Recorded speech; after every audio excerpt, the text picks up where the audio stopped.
Hello and welcome to the Story Behind the Stories, your weekly look at the pages of the Neepawa Banner Press. I'm very pleased to have you in with us again this week. I am Eoin Devereux, news reporter with the Banner Press, joined this week by Kira Paterson, a news reporter with the Press as well, and the Banner. And the Banner and Press. That's Banner right. originally, and then Press like a couple weeks after I started. Yep. And we thank you for taking a little bit of your time once again each and every week and spending it with us as we babble on about all the stuff we've been doing and has been keeping us occupied. And one of the big stories this week is actually a story neither one of us wrote. Casper Weerhaan is the one who is responsible for that. They will be appearing on next week's edition of the show. Big Remembrance Day edition that's going to be happening next week. Casper's been doing a lot of work on that, so they will be part of sort of walking us through that. So Kira, you get to talk to us about this as well. Kinsman Courts 2. We've talked about this in the paper a lot.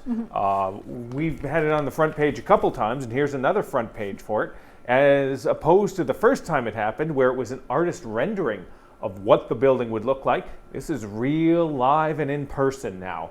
It is finalizing completion, and November 1st is when people are going to start walking through the doors. Hopefully through the back doors, because the front doors are a little muddy right now. But this is really exciting news, I think. Yeah, and I mean, Casper did a great job in this story, but lucky for us, we've all kind of taken this story on at a different stage before, so we all have some familiarity with it. But it's really exciting because I remember when Marilyn Crew, the economic development officer, first sent out the survey about this, and we're like, oh, this is interesting. This is really cool. It's really exciting that there's going to be more senior housing available because that is a huge need in this community.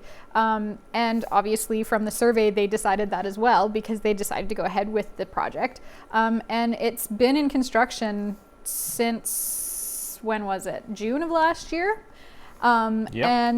And now, like, it's been really cool to be seeing it taking shape. And now that it's almost complete on the outside, there are still a few things that need to be done on the inside. But they have enough finished that they can get people moved in, which is really cool because I know there have been a lot of people really eager to get in there. There have been a lot of applications. So I think this is a really exciting story, and I'm super glad that Cass was able to cover it.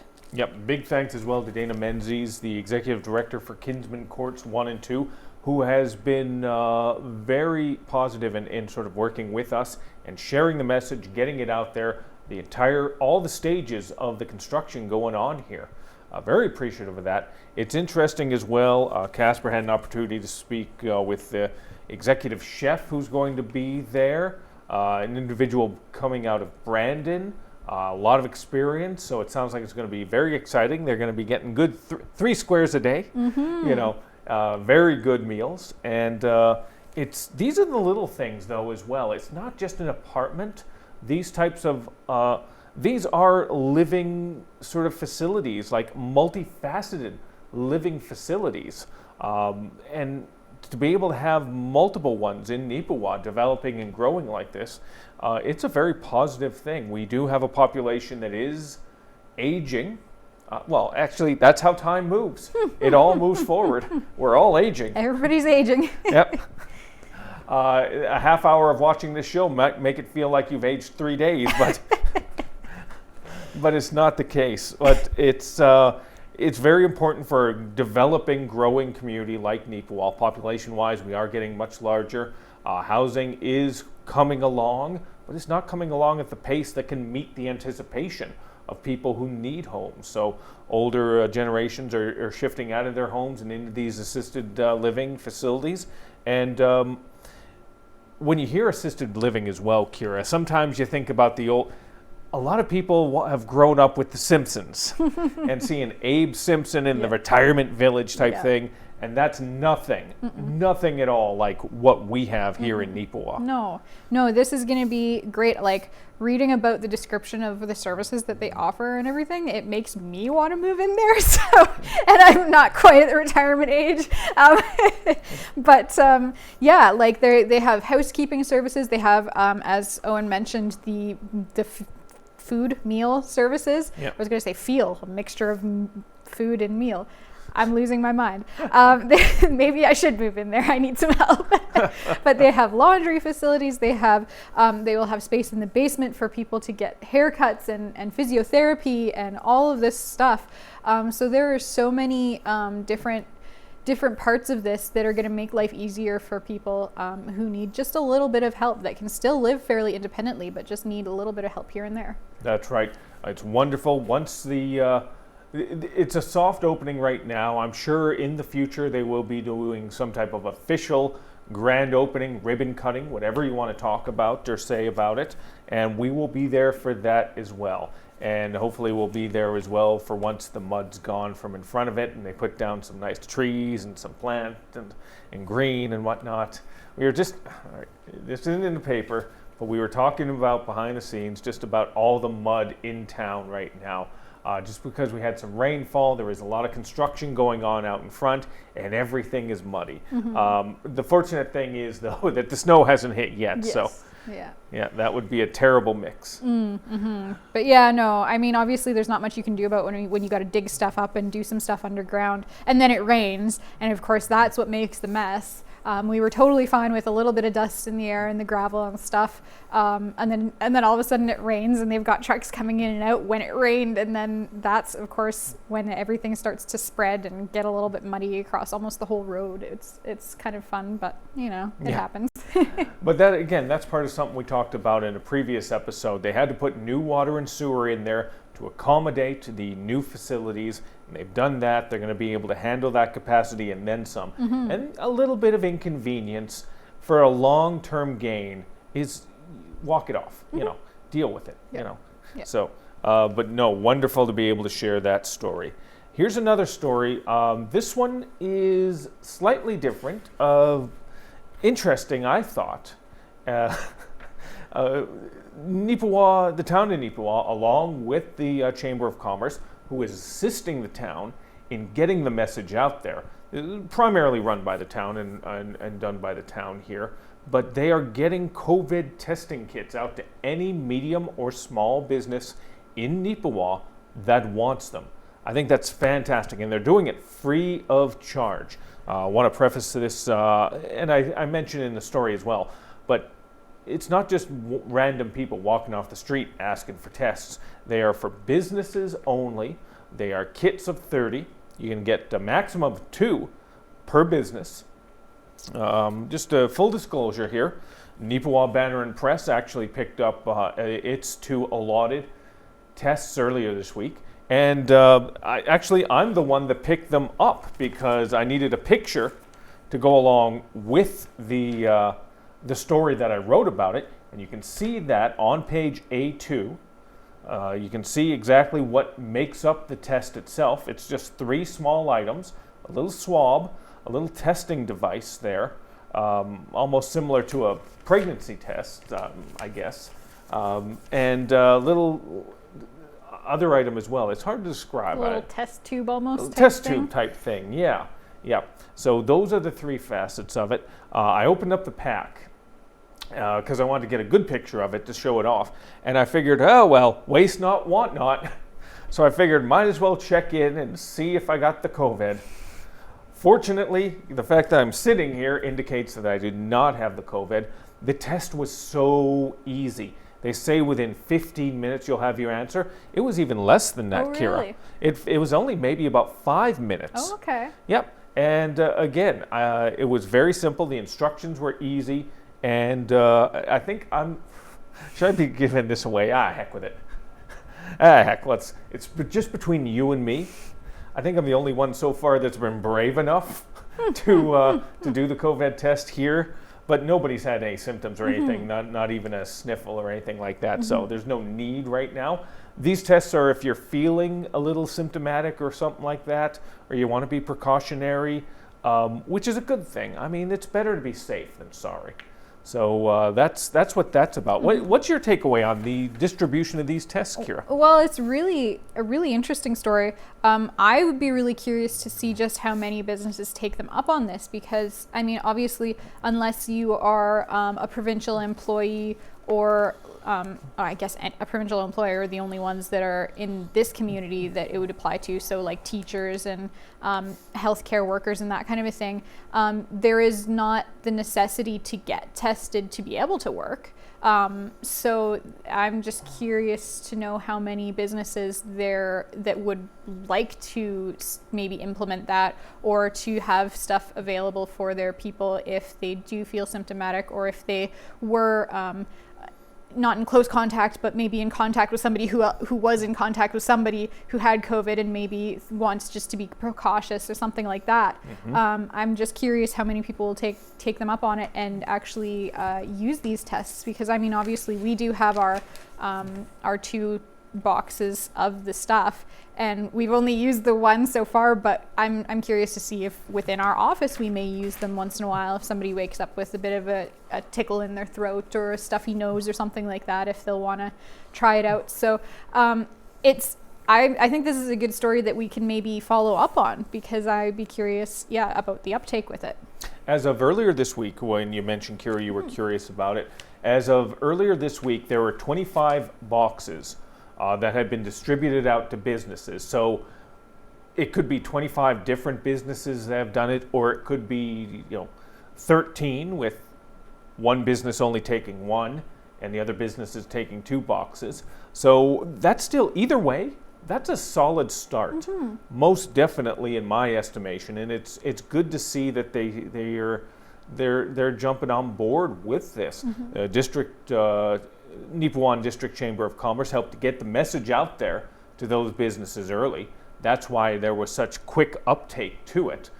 So it's great to see the town and the Chamber of Commerce have been able to work together on this to get the message out there and to get things rolling. It is an easy test. I mean, it's nothing. There's a lot of people that maybe are a little fearful. They've seen pictures perhaps of just having to be head back and just they're digging around in your brain. They're scraping the back of your brain. That's not the case with these tests. These tests couldn't have been easier. And there was no real difficulty to administering it myself. So hopefully businesses do take up the town on this, and hopefully it's a success. All right, Kira, we're going to pay some attention to a story that you worked on, and boy, did you ever work on it. You had to do a lot of legwork on the phones to get this, didn't you? Talk to us a little bit about Bernie. Yeah, I mean, some stories are really easy. You make one phone call, you get the information, and it's there. You got it. You write it up. But this one was a little bit trickier because there were a few different people that I was trying to get a hold of.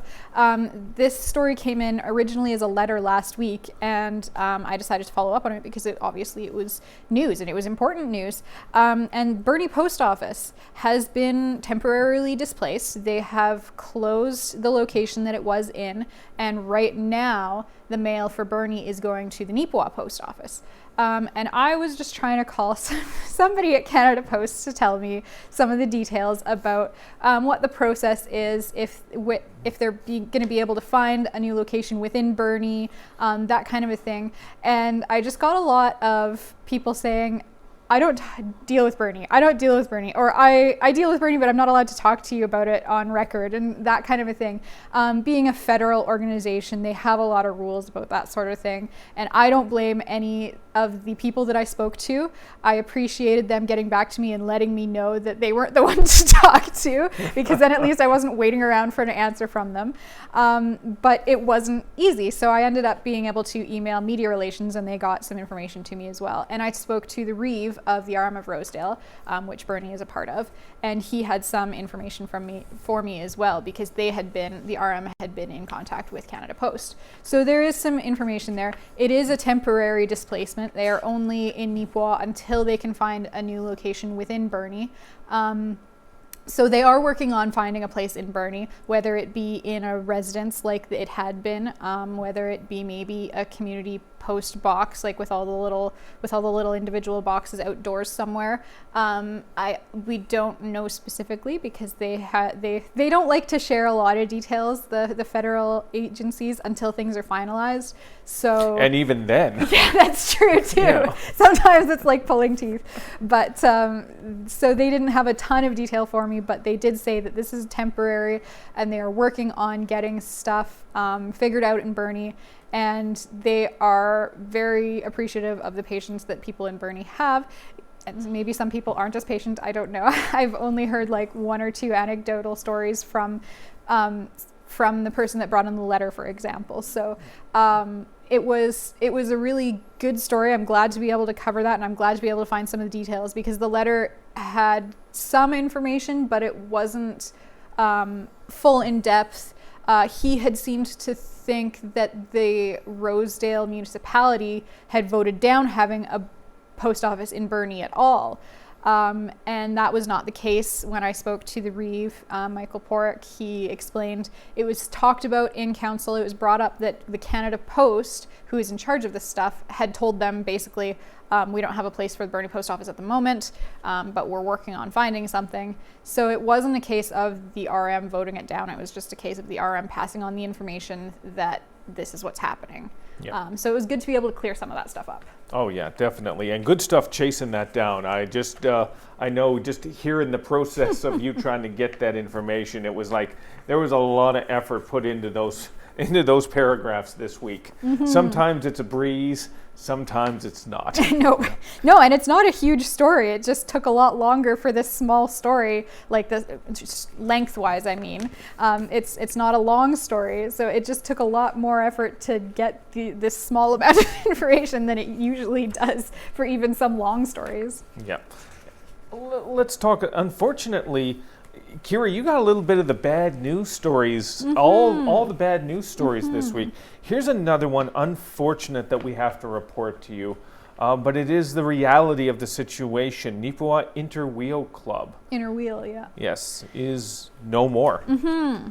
Yeah, I got a call from Myra Bennett. She was a member of the Interwheel Club. For those unfamiliar, the Neepawa Interwheel Club was kind of a subsidiary, an auxiliary club to the Rotary. And so it was kind of, at the start, it was a lot of Rotary members were mostly men, and the Interwheel was the wives of the Rotary members back when it first started. And Interwheel had been doing lots of different things. They have supported foster children in developing countries. They have brought flowers to the care home for birthdays and things like that. They also do stuff involved with the Rotary as well, including they would do an annual orientation weekend for Rotary exchange students. Anybody within the Rotary district, which goes like Northern Ontario, Saskatchewan, like all over, a really wide place. They would all come here to Neepawa from whatever country they traveled from, and they would have an orientation, and they'd meet other exchange students, and they'd meet the Rotary Club and stuff. That was something that the Neepawa Interwheel had actually started up. And it was a really great program. That was one of their biggest things. They've done a lot of things in the community Interwheel, but Myra said that the interest has waned a little bit. Other clubs in their district have also closed. They were down to about 12 members, and most of them were older, and they didn't really want to hold those executive, like president of the board and secretary treasurer and all that kind of thing. They didn't really want to hold those positions because they had done those a few times in their tenure with the group. So they came to the difficult decision this summer to close down and disband. A lot of them will still be very active in the community. They'll join their husbands with the Rotary Club and still keep some of this stuff going if they can, but it was just a little bit of a sad story, unfortunately. And this was kind of a funny thought. After we had gone to print, I was like, this picture of them cutting the cake and being all smiley and happy, celebration picture, maybe wasn't the best one to go with for this story, because it was a file photo from when they celebrated their the anniversary of their weekend, and it just seemed like, oh, I guess maybe we shouldn't have cutting the cake as like, yay, they've disbanded. That's not what we meant. It was just that it was a nice photo from a past thing that they'd done. Yeah. There was no disrespect meant on that whatsoever. No, it's unfortunate, but it is an unfortunate reality for a lot of groups, not just in Neepawa area, but all around right now. A lot of the younger generations, and when I say younger generations, it's a nice change of pace. I get to throw my generation in there even, are not getting involved in things like Elks clubs or Rotary clubs or Inner Wheel like they used to.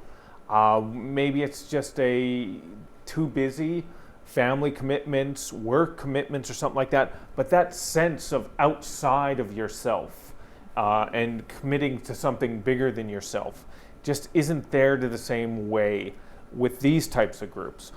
That's not to say that it doesn't exist. I know of many people who are part of specific boards in town, whether it's the hockey team, whether it's Neepawa Tourism, for example, which I am a part of, whether it's the Roxy Theatre, or whether it's Arts Forward, or right here at NAC TV. There are still some very good people who are committing their time, their spare time to groups. They're just not doing it in the way they used to, like this. All right, so we got a couple other things on the go here. Kira, I'm going to jump forward a little bit because we are running a little short on time. We're not going to be able to get to everything. So I want to get to some important things. And one of them is I was actually at the event. I took some pictures, but I passed the buck over to somebody else to actually write the story. And Kira, you got the low straw. You talked a little bit about NAC TV, and it was a darn good year, you know. Yeah. Looking at the financial statements and all of that kind of thing, they were in the black. They did make a profit this year, which is really exciting. Just to give reference, what we're referring to is they recently held their annual general meeting. Maybe you've seen it on the schedule right here on NAC TV if you weren't able to be there in attendance. But if you weren't able to, and if you're not able to watch it right here, Kira's going to give you the details on that right now. Yes, sorry. Yep. I knew what you were talking about, but I forgot that these people wouldn't know that we were talking about the NAC TV AGM. Yeah, they were profitable this year, and that they posted a profit of just over $3,000, which is really good. Last year they had gotten about $34,000, so it doesn't sound as good as last year, but there was a reason for it. Last year they got a lot of back pay from royalties that they hadn't received from the CRBC or something, not CRBC, CRTC, yeah, from the broadcasting people of Canada. I don't know who they are, but they got royalties last year, a big chunk that they hadn't been paid over previous years, which is why the profit last year was so much higher. It's not that they were failing this year. It's not that they weren't doing what they had been doing in previous years. It's just that they didn't get that same back pay because that had been kind of accumulated over the years. There was a combination. They received a few grants as well, previous year over year. Does this feel like maybe this is a return to a normal year? I think so. I mean, obviously with COVID, things changed a little bit. They got some different COVID grants as well this year, so they did get some grants. But it seems that this is kind of maybe what's going to be leveling off to, which is great for a nonprofit organization like this to be able to stay in the black and be able to have some money in the bank. That's amazing. Like, not all nonprofit organizations can claim that. Yeah. The important thing is you got to realize this $3,000 above all the bills, everything's paid for, everything's looked after. There's no worries on those things, and there's the extra $3,000 at the end. Yeah. I mean, who doesn't want that at the end of the year? Exactly, and that'll allow them to be able to pay for other upgrades potentially, or if something were to break down that they would need to fix, they have that money in the bank. So that's a really good thing for a charitable organization like NACTV to be in. And they also, this is actually really amazing too, they got a bigger board. Their board had been, was it just 4 people before? I can't remember. I wrote it, but I forget. They had a minimum of, I think, of 4 and a maximum of 8 people on the board, and now they have filled their slate of 8 people. And I know that it wasn't a full 8 before. So that's really cool too, because sometimes you see the organizations, they just lose interest over the years, and they get down to like the minimum amount of board members, and they have trouble filling that executive board.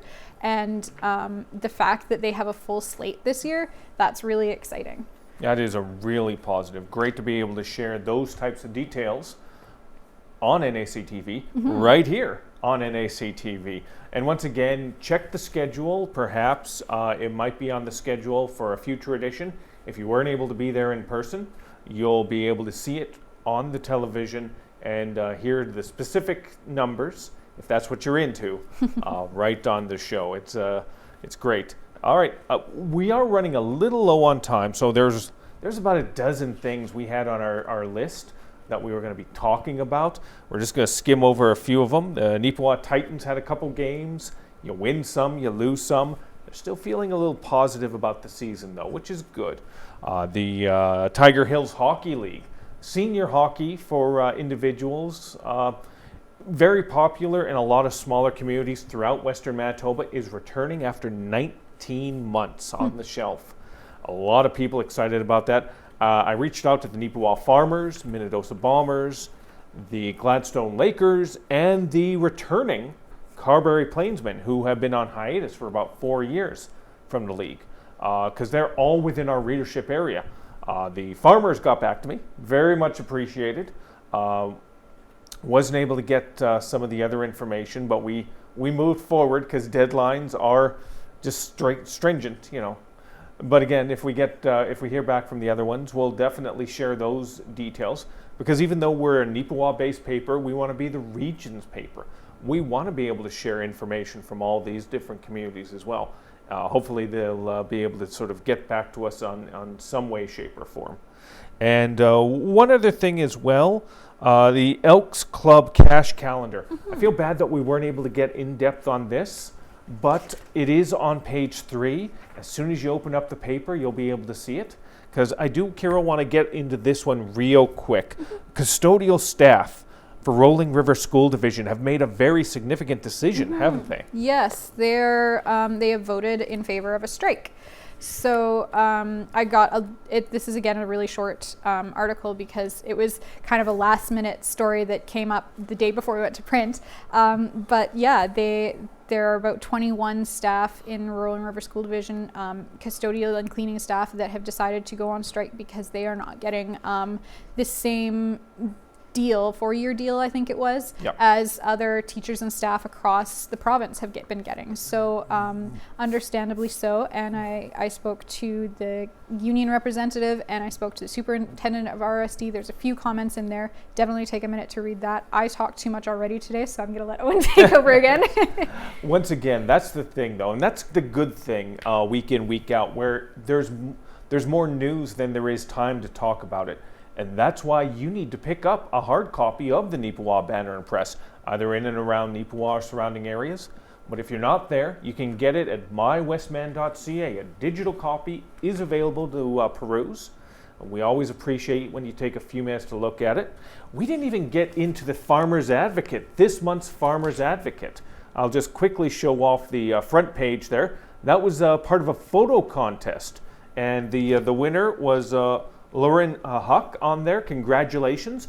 We have a center spread as well. Kira did some work on it, so you'll be able to see all the others, not all of them even, just a good bunch of the ones that were involved as well. We really do appreciate your support on that, not just for the Farmer's Advocate, your news tips, your ads, the whole 9 yards. But we can't do it alone, so we do need your help each and every week. So if you do have a story idea, we'll try and work on it. We'll try and chase it down. That's what we're here for. And you can get in touch with us at 476-3401. That's the number you can reach the newsroom at. Or you can contact us at news@neepawabanner.com. If it's more sports related, you can get in touch with us at sports@neepawabanner.com. I'd love to be able to go to every single sporting event, but I can't. So if you have a child, if you have a husband, a wife, a daughter, son, whomever that's involved in sports and you want to spotlight them or their team, send it our way. It's always great to be able to do that. And any and all sort of things that are going on. It does feel, Kira, like we're returning to some version of normal, which is nice. Yep. Yeah, I know you've been a lot busier than you had been in the past year with all your sports stuff. So. Yeah, and I thank you for that. And Kira, thank you for sitting in with us this week. Good to be here. Sure. All right, and once again, thank you for taking a little bit of your time and sitting in with us and talking and just listening to us as we went through the stories behind the stories.